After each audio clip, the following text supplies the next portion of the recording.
The man wearing the red shirt is a Hapkido instructor who wanted to test his style against the effectiveness of Jiu Jitsu. While he looks for the right distance to strike, I keep myself safely out of reach.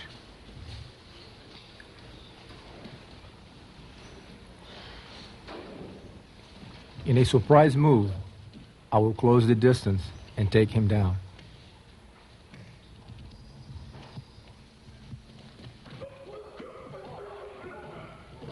My opponent is unfamiliar with ground fighting, and he no longer has the angle or the distance to be effective with his strikes. As he struggles to get me out, I establish myself on the top mounted position. A couple of hits is all I need to bring panic into the scene.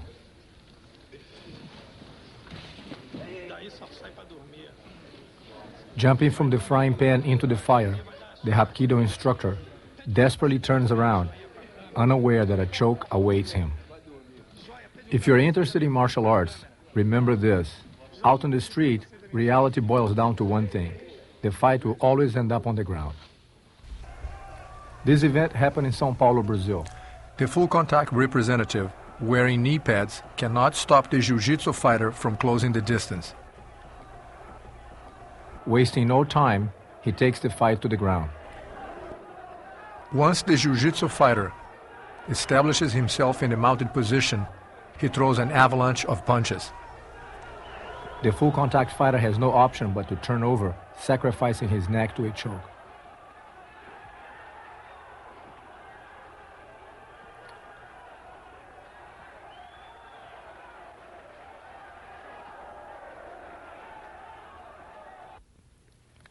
This gung fu expert, wearing yellow trunks, has 15 years of training and claimed to be undefeated. At 180 pounds, he had a 15-pound advantage over my brother Royce. The gung fu man will rely on strikes in order to avoid going to the ground. It is almost impossible for a person trained primarily in punches and kicks to avoid being wrapped up and taken down by a jiu-jitsu practitioner. Royce is determined to close the gap and take the fight to the ground. As they go to the ground, he grabs Royce by the neck. Royce will establish his position before getting his neck out of the hold. He repeatedly hits his opponent on the ribs, forcing the gung fu man to let go.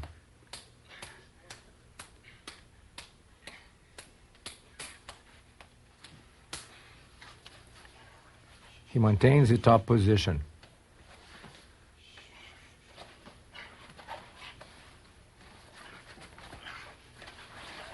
The leg work of the gung fu representative reveals that he is not knowledgeable in the intricacies of grappling.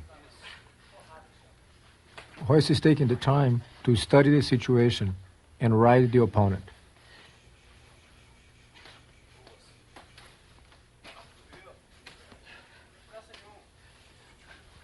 At this point, Royce could easily apply a chokehold and finish the fight, but he elected not to. There are many variables when it comes to ground fighting. Through a systematic, step-by-step approach, we have organized it into a science. The opponent is obviously in good shape.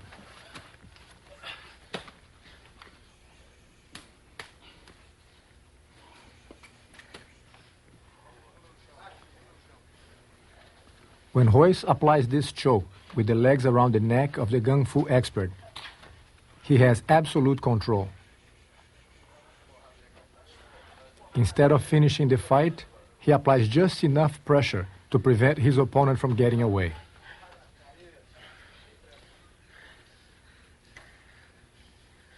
He can take his time and chooses where to hit. The Kung Fu representative is totally helpless. Not only he's running out of air, but he cannot stop the blows. It's a terrifying feeling.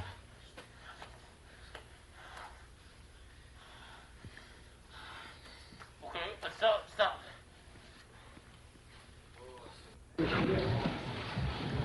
In this next confrontation, I spar with another Hapkido instructor. Since most martial arts focus primarily on punching and kicking, flexibility Power and speed are absolute prerequisites for those arts. Observe that as soon as I go into a clinch, the Hapkido instructor is deprived of his main requirement, the distance to strike. All the years of training are useless now, as soon as the fight goes to the ground. Out of desperation, he even tries to reach for my groin.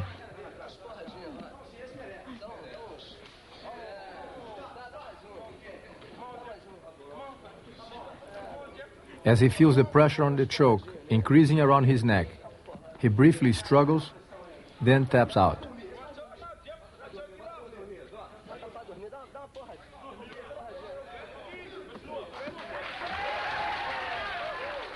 He acted like he was going to continue the fight, but realized that from this position it would not be a good idea.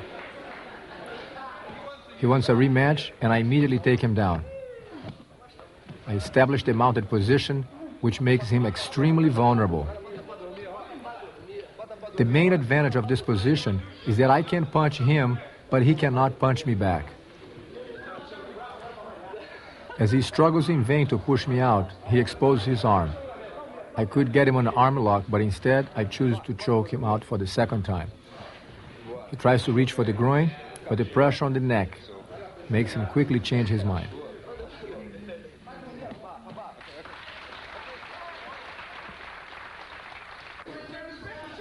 Still not convinced, he asked for a third match. This opponent is having a difficult time comprehending that his strikes are not as effective as he thought. It is hard for him to accept the painful reality that all his years of training may be in vain.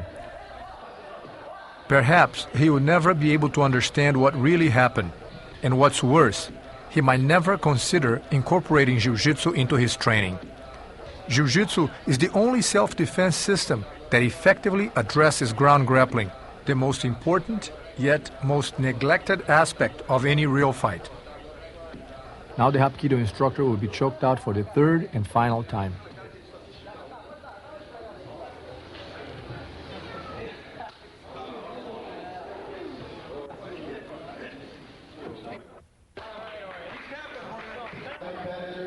This is Royce in a judo tournament in California. As the opponent moves out of the ring to stop the fight, he is dragged back in. The referee, however, signals a new start. The judo man tries again to escape. Royce makes sure to keep him within the boundaries of the mat, so the fight will not have to be interrupted again. In judo rules, when you have your back pinned to the ground for 30 seconds, you lose the match. As the opponent lays on his stomach to prevent himself from being pinned, he forgot that Jiu-Jitsu's objective is not to score points, but to win the fight. Royce applies a choke, and the judo competitor passes out in painless defeat.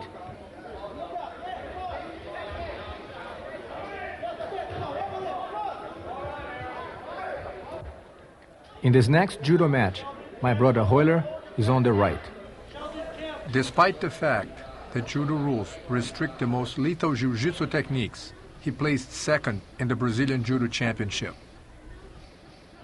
As they struggle for the perfect throw, they go down. The judo competitor tries to apply a headlock on Royler. The Gracie brother swiftly reverses the move, skillfully turning into an arm lock, and wins the match.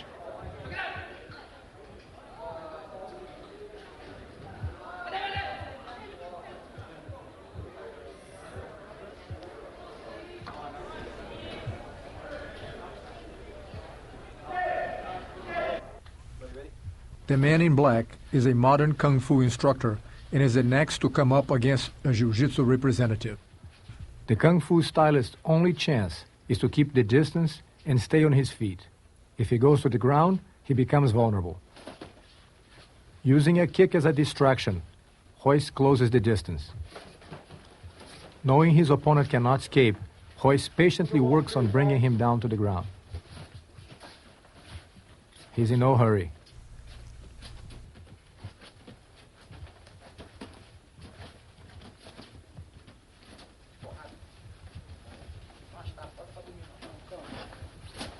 A jiu-jitsu fighter becomes so confident in his ability to handle any aspect of a fight that he's able to maintain a calm and rational attitude. Royce has the opportunity to seriously hurt his opponent, but instead he only slaps him, a humane way to demonstrate the superiority of our unique system. He toys with him like a cat with a mouse.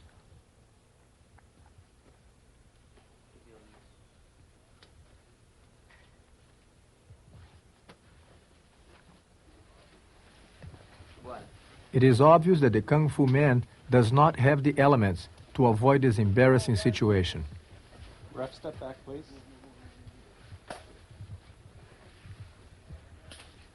Nobody would endure this many slaps if there was any possibility of escape.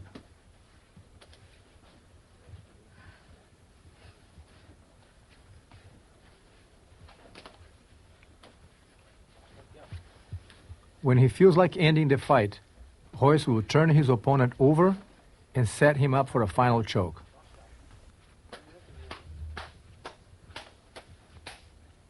Leverage, simplicity, and technique are the foundations for the effectiveness that have kept the Gracie Academy representatives undefeated for over 65 years against other styles of martial arts. This Kung Fu instructor requests a second match, thinking he can do better the second time around. Of course, if they were in a street fight and Royce had been intent on hurting him, he would not have that opportunity. Many martial arts experts do not practice or teach their students how to defend themselves under realistic conditions because they just don't know how.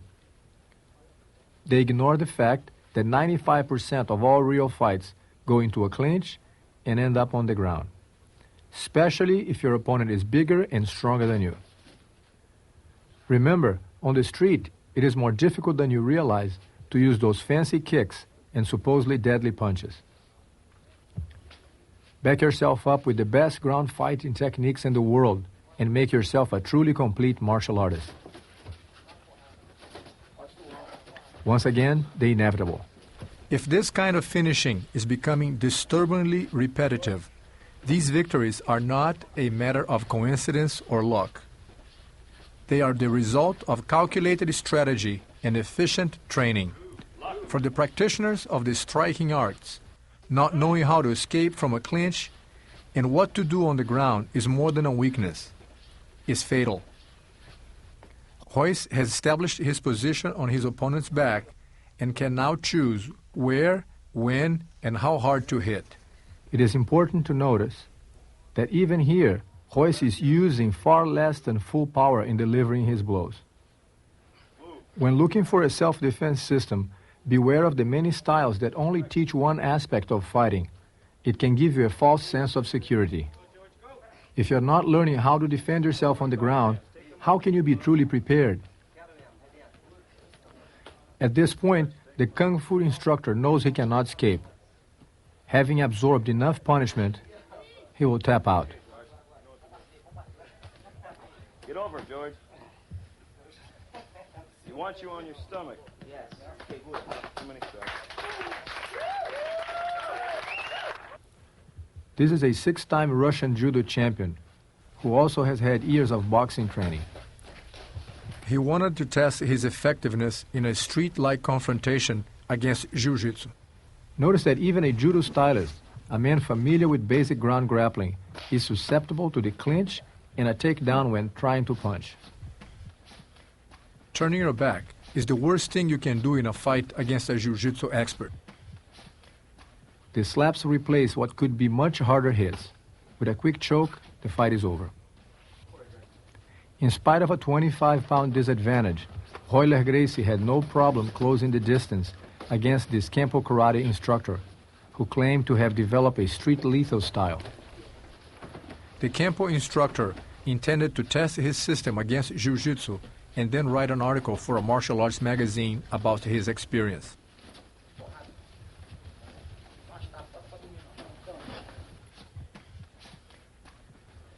As you can see, the Kempo representative never had a chance. Once he was taken to the ground, he simply did not know what to do. A few hits, and he is reminded that limiting his training to only punching and kicking has left him completely defenseless against the painful reality of ground fighting. Unable to escape Royler's ruthless attack, he submits.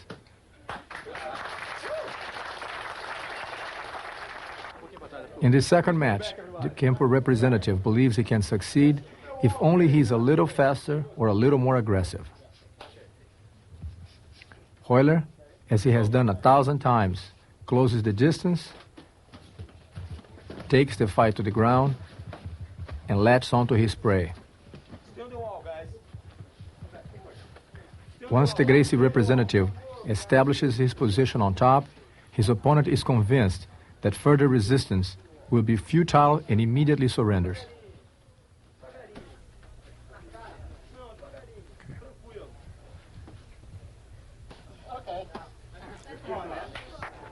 The man with a white tank top has been insulting the Gracie family. My brother slaps him on the face and challenges him on the spot. Though this footage is not very clear, it gives you a good idea of what to expect in a real street fight. The purpose of any self-defense should be to prepare you for the unpredictable reality of the streets. All martial arts are limited by rules which give their practitioners a false sense of security. Out on the street, if you have to fight for your life, there are no referees and no rules apply. A street fight is not what you want it to be or what you expect it to be. It simply is. Fights like this occurred frequently in Brazil. And it was in this kind of environment that the Gracie Academy established itself as the most complete and effective source of instruction of Jiu-Jitsu in the world. The best chance to win a fight against a bigger and stronger opponent is to close the distance and take him to the ground. While this appears to be a mindless brawl, it is important that you understand that my brother with the colorful trunks is reacting to the moment-to-moment reality of the fight, and he is deliberately maneuvering his opponent to his doom. The Gracie Jiu-Jitsu Academy will prepare you to defend yourself where it really counts, out on the streets or, as in this case, a beach in Rio. The Gracie brother, now mounted on the man who was claiming to be the champ, will punch him until he admits that Jiu-Jitsu still reigns.